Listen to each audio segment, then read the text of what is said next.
সহিহ বুখারীর 25 নম্বর হাদিস। এই হাদিসের বর্ণনাকে আব্দুল্লাহ ইবনে ওমর রাদিয়াল্লাহু তাআলা আনহুমা বলেন, উমিরতু আন উকাতিলান নাস হাত্তা ইয়াশহাদু আন লা ইলাহা ইল্লাল্লাহ ওয়া আন্না মুহাম্মাদার রাসূলুল্লাহ। আমি ততক্ষণ আদিষ্ট হয়েছি জিহাদ করার ব্যাপারে, আমাকে ততক্ষণ পর্যন্ত জিহাদ করতে বলা হয়েছে, লড়াই করতে বলা হয়েছে, যতক্ষণ মানুষ এই সাক্ষ্য না দিবে আল্লাহ ছাড়া কোনো ইলাহ নাই, মুহাম্মদ সাল্লাল্লাহু আলাইহি সাল্লাম আল্লাহর রাসূল, এই সাক্ষ্য না দেওয়া পর্যন্ত আমি আদিষ্ট হয়েছি লড়াই করার জন্য। তো এখানে লা ইলাহা ইল্লাল্লাহ প্রকাশ্যে মুখে উচ্চারণ করতে হবে, দিল থেকেও স্বীকার করতে হবে। মুখের ইবাদতের মধ্যে একটা এটা জানলাম। সহিহ বুখারী 26 নম্বর হাদিস আছে, সুইলা রাসূলুল্লাহ সাল্লাল্লাহু আলাইহি ওয়াসাল্লাম আইয়ুল আমালি আফজল। নবীকে প্রশ্ন করা হলো কোন আমল সবচেয়ে শ্রেষ্ঠ? নবীজি বললেন ঈমানুন বিল্লাহ, আল্লাহর প্রতি বিশ্বাস স্থাপন করা শ্রেষ্ঠ ইবাদত। সুবহানাল্লাহ। তাহলে আল্লাহকে বিশ্বাস করি অন্তর দিয়েও, আবার মুখেও স্বীকার করি, অন্তরেও বিশ্বাস করি, আবার মুখেও বলি আল্লাহ ছাড়া কোনো ইলাহ নাই। মৌখিক ইবাদতের মধ্যে আরেকটা ইবাদত বলেন তিলাওয়াতুল কোরআন, বলেন কোরআন তেলাওয়াত করা। সূরা কাহফের 27 নম্বর আয়াতে আল্লাহ বলেন ওয়াতলু মা উহিয়া ইলাইকা মিন কিতাবি রাব্বিকা লা মুবাদদিলা লিকালিমাতি। আপনার রবের পক্ষ থেকে ওহী হিসাবে যে কিতাব দেওয়া হয়েছে, কিতাবের যে অংশ দেওয়া হয়েছে, আপনি তা তেলাওয়াত করেন। এটা পরিবর্তনকারী কেউ নাই, আপনার রবের কথা পরিবর্তনকারী কেউ নাই, তেলাওয়াত করেন, কোরআন পড়েন। এবার আমার সাথে বলেন কোরআন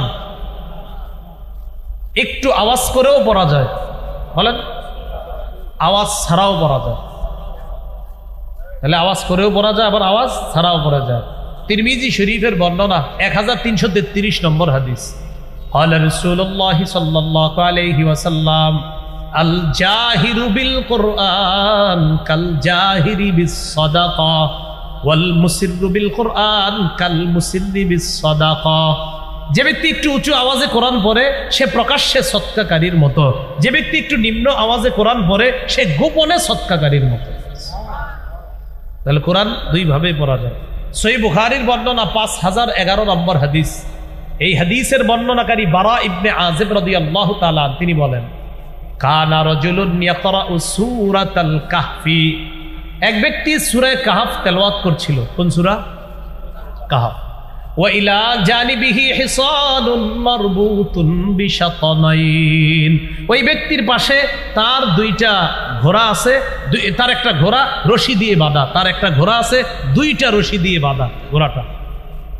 তো উনি যখন কোরআন তেলাওয়াত করতেছে ফাতাগাশাতু সাহাবা, ওই ঘোড়ার উপরে আকাশের মেঘ আইসা তারে ছায়া দিতেছে, ঘোড়ারে একটা মেঘের মতো দেখা যাইতেছে। এটা বুখারীর বর্ণনা।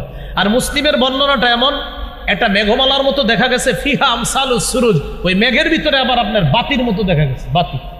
বুখারীতে আছে শুধু মেঘ, আর ওইটাতে আছে মেঘমালা, আর এটার মধ্যে বাতির মতো দেখা যাইতেছে। আরে ঘটনা কি, এটা কি? উনি যখন পড়তেছে এটা আরো নিচে আসতেছে।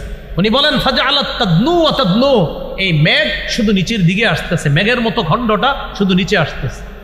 নিচে আসতে আসতে মুসলিমের বুখারী বর্ণনা শোনাচ্ছি, মুসলিমের বর্ণনা আসছে আমি পড়া স্টপ করলাম, মুসলিমের বর্ণনা আসছে তখন এই মেঘটা আবার উপরে উঠে গেছে। আর বুখারীর বর্ণনায় হলো ফালাম্মা আসবাহা, যখন সকাল হলো আতান নবিয়্যা সাল্লাল্লাহু আলাইহি সাল্লাম, ওই ব্যক্তি নবীর কাছে আসছে। আসার পর নবীজিরে বলতেছে হুজুর রাতের বেলা আমি কোরআন তেলাওয়াত করতেছিলাম, আকাশের মেঘ আসছে, আসার পর তখন মেঘ ছায়া দিছে ঘোড়াটাকে, ছায়া দেওয়ার পর ফাজআলা ইয়ানফিরু, ঘোড়া লাফানো শুরু করছে। মুসলিমের বর্ণনায় আসছে রাসূল সাল্লাল্লাহু আলাইহি সাল্লাম তার সাহাবী ছিলেন উসাইদ ইবনে হুযাইর, তাকে বললেন আচ্ছা তো তুমি তেলাওয়াত কি করলা? আমি থামায়া দিছি। এটা মুসলিমের বর্ণনা। কেন? হুজুর আমার সন্তান ইয়াহইয়া ওই ঘরেই ঘুমাইতেছিল, আমি টেনশন করলাম আমি যদি আরো তেলাওয়াত করি আর ঘোড়াও লাফাবে, লাফাইতে লাফাইতে আমার ছেলের উপরে পড়বে, ছেলের কষ্ট হবে, তাই আমি পড়া থামায়া দিছি। তারপর দেখি এটা উপরে চলে গেছে। আহা ইয়াবনা হুযাইর, লাও ইয়াবনা হুযাইর, ও উসাইদ ইবনে হুযাইর, তুমি যদি আরো তেলাওয়াত করতা তাহলে ফজরের আজান যদি হয়ে যাইতো, ফজরের নামাজে যে মুসল্লিরা যাইতো তারাও এই দৃশ্য দেখতে পাইতো। এটা কোন দৃশ্য ছিল জানো? এটা তিলকা সাকিনা, এটা ছিল আসমান থেকে প্রশান্তি। এই প্রশান্তির মধ্যে যে বাতিগুলা দেখলা, এরা ছিল আল্লাহর ফেরেশতা তোমার তেলাওয়াত শোনার জন্য। আর বুখারীর বর্ণনা হলো তিলকা সাকিনাতু তানাজ্জালাত বিল কুরআন, এটা প্রশান্তি, এটা সাকিনা তোমার কোরআন তেলাওয়াতের কারণে। এই সাকিনা আসমান থেকে আসছে। কখনো সাকিনা আসে আমরা দেখি না, রাসূলের সাহাবীকে আল্লাহ দেখায় দিচ্ছে। এই জন্য ইয়াকিন করতে হবে যে তেলাওয়াত করলে সাকিনা আসে, তেলাওয়াত করলে সাকিনা আসে, এটা ইয়াকিন করতে হবে। প্রশান্তি আসে, সাকিনা আসে, রহমত, সাকিনা, রহমত, প্রশান্তি, আল্লাহ প্রদত্ত রহমত, প্রশান্তি, এটা সাকিনা। তো কোরআন তেলাওয়াত করা এটা কি ইবাদত? মৌখিক। বলেন কি ইবাদত? মৌখিক ইবাদত কোরআন তেলাওয়াত করা। আরেকটা হলো বলেন দোয়া করা। দোয়া করাও কি ইবাদত? মৌখিক। আল্লাহ মাফ করে দেন, আল্লাহ রিজিক দেন, আল্লাহ বরকত দেন, হায়াতে বরকত দেন, আল্লাহ আমার জামা দরকার, জামার ব্যবস্থা করে দেন, জুতা দরকার, জুতার ব্যবস্থা করে দেন। নবীজি বলছে জুতার ফিতা ছিঁড়া গেল, এটা আল্লাহর কাছে চাইবে। তো সব আপনি এইভাবে চাইতেছেন, দোয়া করা। সূরা আরাফের 55 নম্বর আয়াতে আল্লাহ বলেন উদউ রাব্বাকুম তাদাররুআন ওয়া খুফিয়া, তোমরা তোমাদের রবকে ডাকো তাদাররুআ, বিনীতভাবে, ওয়া খুফিয়া, এবং চুপিসারে। আপনারা মাঝে মাঝে একটু চুপিসারে দোয়া করেন। এক তো সবার সাথে করেন, মাঝে মাঝে একটু চুপি চুপিও দোয়া করবেন। জাকারিয়া নবী চুপিসারে দোয়া করতেন আল্লাহর কাছে। এই দোয়ার প্রশংসা করে আল্লাহ কোরআনে আয়াত নাজিল করে এই উম্মতকে ওই দোয়ার কথা জানায় দিচ্ছে। সূরা মারিয়ামের 3 নম্বর আয়াতে আল্লাহ বলেন ইয নাদা রাব্বাহু নিদাআন খাফিয়া, জাকারিয়া নবী যখন তার রবকে গোপনে ডাকলেন, মুফাসসিরিনে কেরাম বলেন আখফাহু লিআন্নাহু আহাব্বু ইলাল্লাহ, জাকারিয়া নবী তার রবকে হালকা আওয়াজে গোপনে ডাকার কারণ হলো গোপনে রবকে ডাকলে রব সবচেয়ে বেশি খুশি হয়। এজন্য মুসলিম শরীফের হাদিসে আসছে ইরবাউ আলা আনফুসিকুম, নিজেদের প্রতি সদয় হও। ফাইন্নাকুম লাইসা তাদউনা আসাম্মা ওয়ালা গায়িবা, তোমরা এমন রবকে ডাকছো না যে রব বধির, আর যে রব অনুপস্থিত এমন রবকে তো তোমরা ডাকছো না, বরং ইন্নাকুম তাদউনা সামিআন করিবা, এমন রবকে ডাকো যেই রব শোনে, যেই রব অতি নিকটে। হয় কত নিকটে? সাহাবীরা নবীরে বললেন আকারিবুন রব্বুনা ফানুনাজিহি আম বাঈদুন ফানুনাদিহি, হুজুর আমাদের রব কি কাছে যে তাকে আস্তে ডাকবো, নাকি আমাদের রব দূরে যে তাকে জোরে ডাকবো? তখন আল্লাহ সূরা বাকারার 186 নম্বর আয়াত নাজিল করে জানায়া দিলেন ওয়াইদা সালাকা ইবাদি আন্নী ফাইন্নী করিব, আমার বান্দারা যখন আমার ব্যাপারে জিজ্ঞাসা করে আমি তাদের কোথায়, আপনি বলবেন ফাইন্নী করিব, আমি নিকটেই, তাদের অতি নিকটে আছি। তাহলে আল্লাহ আমাদের অতি নিকটে। এই জন্য আল্লাহর কাছে মাঝে মাঝে একটু চুপিসারেও দোয়া করবো। বলেন ইনশাআল্লাহ। চুপিসারে একটু দোয়া করবো তো ইনশাআল্লাহ। মাঝে মাঝে একটু চুপে চুপে নিম্ন আওয়াজে হালকা আওয়াজে দোয়া করবেন, আল্লাহ তৌফিক দান করেন। এগুলো মুখের ইবাদত। নাম্বার কত? মুখের ইবাদত গেল। আচ্ছা, মুখের আরেকটা ইবাদত বলেন জিকির করা। জিকির করা কি? মুখের ইবাদত। তাহলে কোরআন তেলাওয়াত করা, দোয়া করা, জিকির করা মুখের ইবাদত। সূরা আরাফের 205 নম্বর আয়াতে আল্লাহ বলেন ওয়াদকুর রাব্বাকা ফি নাফসিক, তুমি তোমার রবকে স্মরণ করো মনে মনে, তাদাররুআ বিনীত হয়ে, ওয়াখিফা ভয়ে ভীতি নিয়ে, ওয়াদুনাল জাহরি মিনাল কওল অনুচ্চ সুরে, বিল গুদুবি ওয়াল আসল সকাল সন্ধ্যায় তুমি তোমার রবকে স্মরণ করো মনে মনে, বিনীতভাবে, ভয়ে ভীতি নিয়ে, অনুচ্চ সুরে তুমি তোমার রবকে স্মরণ করো সকাল সন্ধ্যায়। তুমি গাফেলদের অন্তর্ভুক্ত হও না। সহিহ বুখারীর 660 নম্বর হাদিসটা মনে রাখবো। আর আজকে রাত্রে 3টা বা 2টায় যদি ঘুম ভেঙে যায় তখন হালকা কিছু সময়, আজকে থেকে যতবার ঘুম ভাঙবে কিছু সময় হইল, একবার হইল আল্লাহরে স্মরণ করুন। রাজি আছেন ইনশাআল্লাহ? আল্লাহ তৌফিক দান করেন। এটা কিভাবে? ঘুম ভেঙে গেছে, আপনার ইস্তেঞ্জার ব্যাগ হয়েছে, আপনার বিবি ঘুমায়, সন্তান সবাই ঘুমায়, ইস্তেঞ্জা করতে গেলেন, বাইর হয়ে দেখলেন সব ঘুমায়, আপনি যে বুদ্ধি করে বলবে ওই সময় সবাই ঘুমায়, একটু আল্লাহরে চুপে চুপে স্মরণ করি। তখন আল্লাহরে বললেন সুবহানাল্লাহ, আলহামদুলিল্লাহ, লা ইলাহা ইল্লাল্লাহ, আল্লাহু আকবার। অথবা আপনি বললেন আউযু বিল্লাহি মিনাশ শাইতানির রাজীম, বিসমিল্লাহির রহমানির রহিম, কুল হুয়াল্লাহু আহাদ, আল্লাহুস সামাদ, লাম ইয়ালিদ ওয়া লাম ইউলাদ ওয়ালাম ইয়াকুল লাহু কুফুয়ান আহাদ। এই চুপি চুপি আস্তে আস্তে পড়বেন, কারো ঘুম যেন ডিস্টার্ব না হয়। আল্লাহ কত খুশি হবে চিন্তা করেন, সবাই ঘুমায়, আমার বান্দা আমার নাম করে। এই মুখের এই জিকির, তাহলে তেলাওয়াত গেল, মৌখিক ইবাদত গেল, লা ইলাহা ইল্লাল্লাহ গেল, তেলাওয়াত গেল, দোয়া গেল, জিকির গেল, মৌখিক ইবাদত করব তো ইনশাআল্লাহ। আমরা ইবাদতের পদ্ধতি হিসাবে ইবাদত কয় প্রকার জানি? 1 নাম্বার আত্মিক, 2 নাম্বার, 3 নাম্বার দৈহিক। দৈহিক বা শারীরিক ইবাদত। দৈহিক বা শারীরিক ইবাদত কি? সেটা হলো নামাজ পড়া, সুবহানাল্লাহ বলুন, রোজা রাখা, নামাজ পড়া, এই দৈহিক ইবাদত। এই দৈহিক ইবাদত যে ইবাদতে শরীর নড়াচড়া করে, শরীর নড়াচড়া করে, যেমন সূরা হজের ৭৭-৭৮ নম্বর আয়াত, ১৭ পারার শেষ পৃষ্ঠা, ইয়া আইয়ুহাল্লাযীনা আমানু রুকউ, হে ঈমানদারগণ রুকু করো। শরীর খরচ হয়নি, রুকু করলে শরীর নড়াচড়া হয় কিনা? ওয়াসজুদু, সিজদা করো, নড়াচড়া হয় কিনা? ওয়া'বুদু রাব্বাকুম, রবের ইবাদত করো। ওয়াফআলুল খায়র, কল্যাণ কাজ বেশি বেশি করো, ভালো কাজ। লাআল্লাকুম তুফলিহুন, যাতে তোমরা সফল কাম হও। তিরমিজির একটা হাদিস শুনেন, 2466 নম্বর হাদিস, 2466। এই হাদিসটা হাদিসে কুদসি।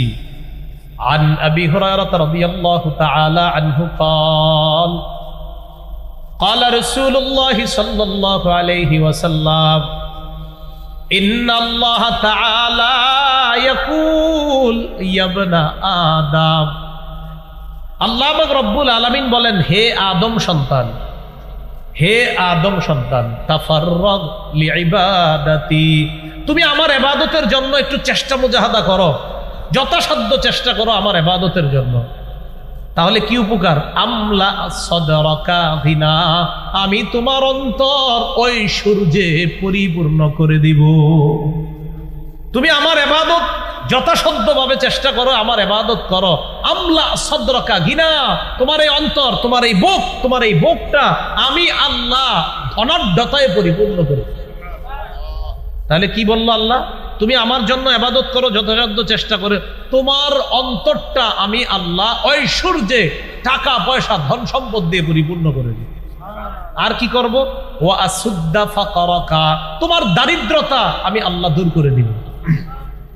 ওয়া ইল্লা তাফআল, তুমি যদি ইবাদত না করো, আমার ইবাদত না করে যদি শুধু খালি টাকার পিছে দৌড়াও, এজন্য তো ইবাদত করো না। আল্লাহ বলেন, মালাতু ইয়াদাইকা শুগলা, তোমার 2 হাত আমি আল্লাহ ব্যস্ত করে দিব। এত ব্যস্ত করব, খালি যেই কেউ হুজুর আয়েশা বলবে নামাজ পড়ছেনি, হুজুর সুযোগই পাই না। আল্লাহ কয়, তোরে আমি ব্যস্ত করছি। আর কি করব? আলাম আসুদ্দা ফাকরাকা, তোর দারিদ্রতা আমি কোনোদিনও দূর করব না। আপনি মনে করেন সব কোটিপতি অনেক বেশি, খুঁজা দেখেন 9 কোটি ঋণ আছে। আমগো কুমিল্লার আনিসুর রহমান আশরাফ সাহেব ওয়াজ সুন্দর মতো করতে পারে, ওইগুলো ফরমালিন হাসি। কি হাসি? মানে হাসে যে এত টাকার মালিক, তো আবার বলে ঋণও আছে। এত টাকা ঋণ নিয়ে এই হাসি কেমনে দেয়? সুদের টাকা, যেই ব্যক্তির কাছে সুদে ব্যাংক টাকা পায়। আনিসুর রহমান আশরাফ সাহেব একটা বয়ান আছে, দেখবেন সেখানে কয় হে হাসে কেমনে, এই টাকা, সুদের টাকার বোঝা মাথায় নিয়ে এই লোক হাসে কেমনে? এগুলো আসল হাসি না, এগুলো ফরমালিন হাসি। কি হাসি? ওই যে ও তো আল্লাহর জন্য সময় দেয় না, তাই আল্লাহ ওরে এমন ভাবে ব্যস্ত করে রাখছে যে তুই খালি বিপদে পড়বি চারদিকে। তাহলে হাদিসটি আবার সুন্দরভাবে শোনাই, আপনারা আজকে বাসায় গিয়ে আরো অনেকে শোনাবেন, বন্ধুদেরকে কালকে শোনাবেন। আমি আবার বলছি, তিরমিজির 2466 নম্বর হাদিস, আল্লাহ বলতেছেন, ইবনা আদম, হো আদম সন্তান, তাফাররাগ লিইবাদাতি, আমার ইবাদতের জন্য একটু ফারেগ হও, একটু অবসর হও, যথাসাধ্য চেষ্টা করো যে আমার ইবাদত করার জন্য। কতক্ষণ আল্লাহকে আল্লাহর ইবাদত করতে বলেন? আল্লাহ কয়, যদি এটা করো, আমলা সদরাকা গিনা, আমি তোমার বুকটা ঐশ্বর্যে পরিপূর্ণ করে দিব। ওয়া আসুদ্দা ফাকরাক, আমি তোমার দারিদ্রতা দূর করব।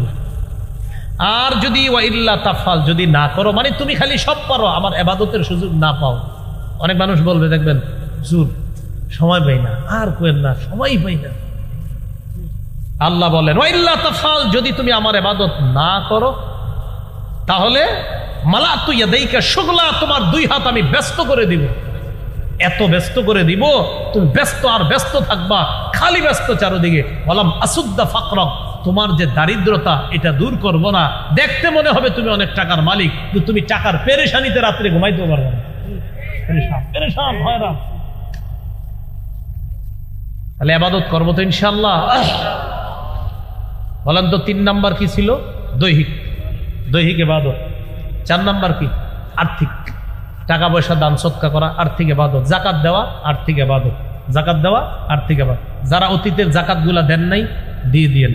রাসূলুল্লাহ সাল্লাল্লাহু আলাইহি সাল্লাম বলেন, মান আতাহুল্লাহু মালা, আল্লাহ যাকে সম্পদ দিয়েছে, ফালাম ইউআদ্দি যাকাতা, সে যদি যাকাত না দেয়, মুসসিলা লাহু ইয়াউমাল কিয়ামাতি শুজাআন আকরা, কিয়ামতের ময়দানে এই যাকাতযোগ্য সম্পদ বিষধর সাপে রূপান্তরিত হবে। হওয়ার পর তাকে এইভাবে ফনা ধরে বলবে, আনা কানজুকা আনা মালুকা, আমি তোমার সঞ্চিত সম্পদ, আমি তোমার সেই মাল যেই মালের যাকাত দাও নাই। 1 লাখ টাকা যাকাত আসছে, 30,000 টাকার শাড়ি আর লুঙ্গি কিনা ফেসবুকে উঠায়া, পরের দিন ফেসবুকে ছেড়ে দিছে ছবি উঠায়া, আলহামদুলিল্লাহ আজকে যাকাত আদায় করলাম, আর ফেসবুকে ছেড়ে দিছে। মানুষের জন্য কিছু করতে পেরে আমার খুব ভালো লেগেছে, এটা ফেসবুকে লেখে। কয় হাজার টাকার কিনছে? 30,000 টাকার। যাকাত ছিল কয় লাখ? বাকি কত আছে? সাপ বাকি আছে কি বলেন? সাপ আনা কোন সাপ? কয় হাজার বাকি আছে? 70। বলেন 70। এই 70-এর পরে কোন সাপ? তাহলে হ্যাঁ, ছবি তুলে দিছে, আলহামদুলিল্লাহ গরিবদের জন্য কিছু করতে পেরে আমার ভালো লাগলো, আজকে আমি যাকাতটা দিয়ে দিলাম। যাকাত আসছিল কয় লাখ, দিছে কয় হাজারের, বাকি রয়েছে কয় হাজার? 70,000। এই 70,000 কি? এটা কইবেন যে সাপ, সাপ সাপ, বিষধর সাপ, এটা খাবে। আল্লাহ আমাদেরকে হেফাজত করেন। আর্থিক ইবাদতটা আদায় করবেন। শেষ ইবাদত হলো আপনার আর্থিক এবং শারীরিক ইবাদত। আলেম ছাড়া অন্য কেউ বলেন তো কি হতে পারে? এটা হজ। কি হতে পারে? হজ। হজে গেলে টাকাও লাগে, শরীরও লাগে। এটা হলো আর্থিক এবং শারীরিক ইবাদত। রাসূলুল্লাহ সাল্লাল্লাহু আলাইহি সাল্লাম বলেন, মান হাজ্জা লিল্লাহ, যে আল্লাহর জন্য হজ করবে, আর হজের মধ্যে গিয়ে আপনার কোনো অশ্লীল কথাবার্তা ইত্যাদি বলবে না, রাজাআ কায়াউমিন ওয়ালাদাতহু উম্মুহু, এমন ভাবে সে তার দেশে ফিরে আসবে যেন তার মা আজকে তাকে জন্ম দিয়েছে। এবার একটু মন দিয়ে শুনেন, কোন আয়াত বলছিলাম? ওমা খালাকতুল জিন্না ওয়াল ইনসা ইল্লা লিয়াবুদুন। আসেন তো আবার পূর্বের কথায়, আসমানকে ছাদ বানাইছে কে? জমিনকে বিছানা বানাইছে কে? আসমান জমিন এই যে জোড়ায় জোড়ায়, এটা কে করেছে? ঠিক এইভাবে প্রত্যেকটা জিনিসের জোড়ায় জোড়ায় সৃষ্টি করেন কে? তাহলে সব ক্ষমতা যেহেতু আল্লাহর, সব আল্লাহ করে, ইবাদত হবে কার? ইবাদত পদ্ধতিগতভাবে কয় প্রকার? 1 নাম্বার আত্মিক, 2 নাম্বার মৌখিক, 3 নাম্বার শারীরিক, 4 নাম্বার আর্থিক, 5 নাম্বার আর্থিক এবং শারীরিক ইবাদত। আল্লাহ আমাদের সকলকে যে কথাগুলো শুনলাম বললাম, অন্তত কিছু কিছু যদি মুখস্থ থাকে আরেকজনে বলবেন, বন্ধুরে বলবেন, আল্লাহ তৌফিক দান করেন। সুবহানাল্লাহি ওয়া বিহামদিহি, সুবহানাকাল্লাহুম্মা ওয়া বিহামদিকা, আশহাদু আল্লা ইলাহা ইল্লা আনতা, আস্তাগফিরুকা।